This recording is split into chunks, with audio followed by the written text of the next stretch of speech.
Hello beautiful humans, happy Sunday. My name is Anastasia and welcome back to my channel where I talk about disabilities, blindness, and mental health. Today I'm going to be sharing with you guys my diagnosis story from way back when I was 15 years old and I was diagnosed with Stargardts disease.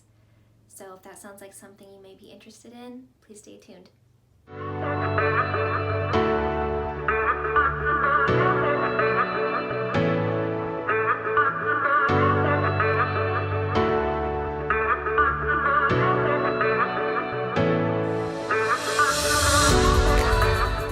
So the reason why I want to talk to you guys about this is because Stargardts disease is the reason why I'm doing what I'm doing right now with you guys. It's why I started this channel. It's really everything for me right now. I really want to help people, and I believe that my Stargardts disease really pushed me towards that. And I know that a lot of you guys have similar stories, and some of you may feel like you have nobody to talk to, and you always do. I'm here. I would love to hear your stories. The thing is, going through a diagnosis like this is very traumatic, and a lot of us, we don't want to talk about it. We stuff it down. We don't deal with it. And right here, I did that. So I really just want to show you guys that you're not the only one going through this, even though it may seem like you are, because you look around and there's no one around you that even knows what it is or has it or even has any sort of blindness. There are people out there. I'm here. There's hundreds of other people, thousands of other people, millions of other people. So let's get right into it. So I was diagnosed when I was 15 or 16 years old. I think I was 15. And I'm gonna dial back a little bit and kind of tell you guys where it all started. All the warning signs that nobody really knew. So I guess the first warning sign was in elementary school for me. I'm not sure what grade it was. It was either late 90s, early 2000s. We all had to get our eyes checked at school. Remember, we all had to go up to the nurse's office and we had to sit down and put our face on this giant 1980s machine, and it had like the colored dots in it, and you had to tell them how many dots you saw or something to that effect. And I remember taking that test, and this memory sticks out to me because I just thought it was so cool, and I'm going to tell you why I thought it was cool here in a second. But they told me that I was colorblind when I was very young.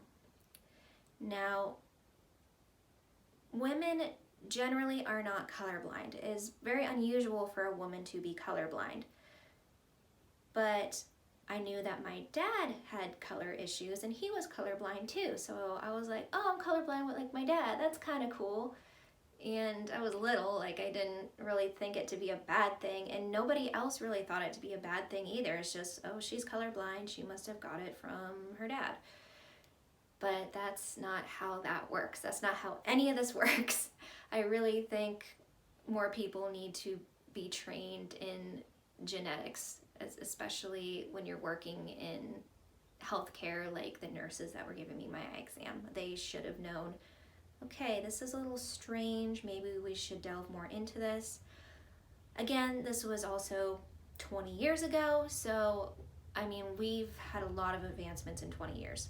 Okay, on to the next thing. When I was in 7th grade, we used to do like popcorn reading in English class, and I remember one of my friends telling me that I should go get my eyes checked because I would take the book when it was my turn for popcorn, and I would like hold it really close, and I didn't realize I was doing that. And you would think that the teachers would notice and be like, hey, we should, maybe talk to the parents or something. But no, it was my friends that kind of told me. And the thing is, I had glasses and I didn't want to wear them. Why I didn't want to wear them? Because they were the old school wire framed round glasses that everybody had, It's not like there were more styles back then, because there really wasn't. It was just everybody had those glasses. It's not anything like, if I wanted different frames, my parents would have got them, but that's just what they had back then. And I did not like them. I hated them. And I didn't want to wear glasses because none of my friends wore glasses. And I didn't want to stand out or feel like a nerd. I know. First world problems. Dad, I need $300. That's a lot of money, Hillary. What for? I need a new hat. So 9th grade came around and we had to do eye tests again. Yay, fun. So I went to take my eye test, and the nurses this time were very concerned. They told me that there was no way that I could be seeing what I'm seeing and still be able to function normally. So that scared me when they told me that. And I went back to history class and I texted my dad and I said, I need an eye appointment right now. And he was like, okay. So made me an eye appointment. And I thought it was because I wasn't wearing my glasses, and I was like, oh, I better start wearing my freaking glasses. But that was not the case. When I got to my eye doctor's appointment, I sat down in the chair and I did the regular, big E, all the letters, everything like that. He told me I was colorblind, which I already knew. But he began to get angry with me. Like very irritated. And he told me that I needed to stop making things up, and if this was my level of vision, that I would never be able to drive, I would never be able to get a hunting license, I would never be able to do this, that, and the other thing. And I'm 15 years old, I'm just reading off the chart like I thought I was supposed to be doing, and I looked up at him and I started to cry because I didn't know what I was doing wrong. I was reading what I could read and I couldn't do any better than that. So, his facial expressions changed, and he ran back into his office and he made a phone call.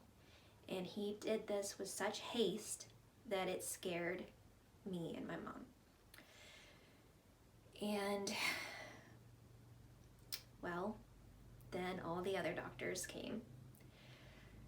And it's kind of a blur, to be honest, because I remember coming back from that eye appointment and I was scared.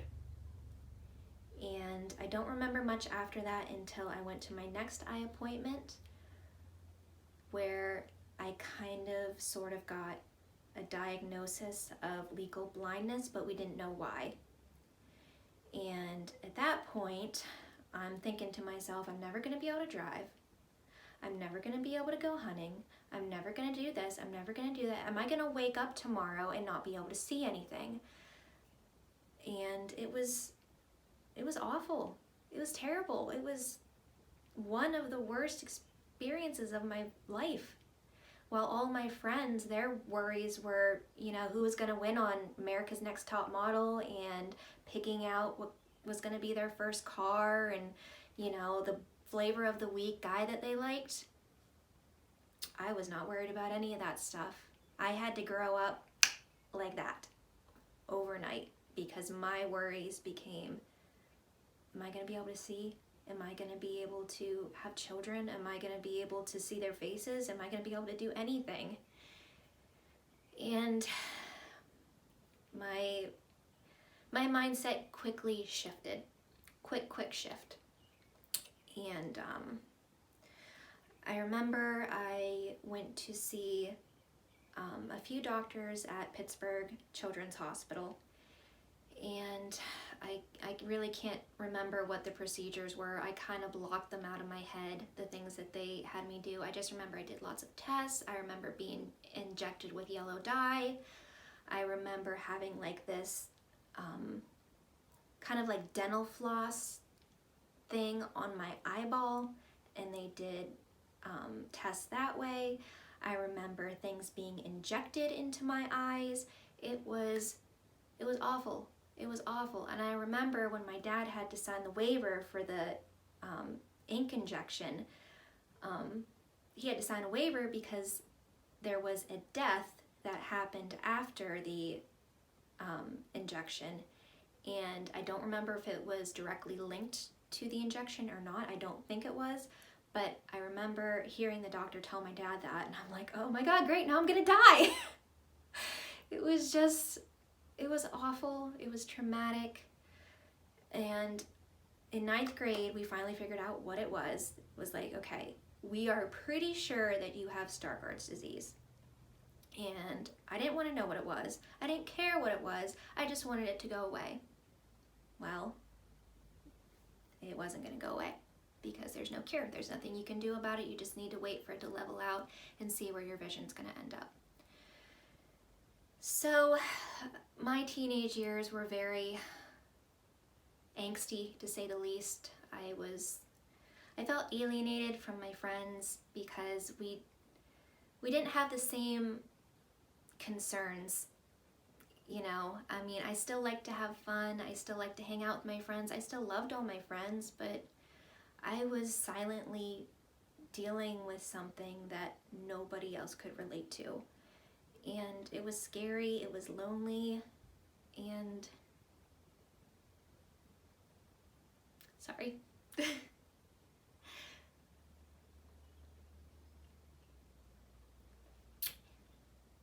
And it just sucked.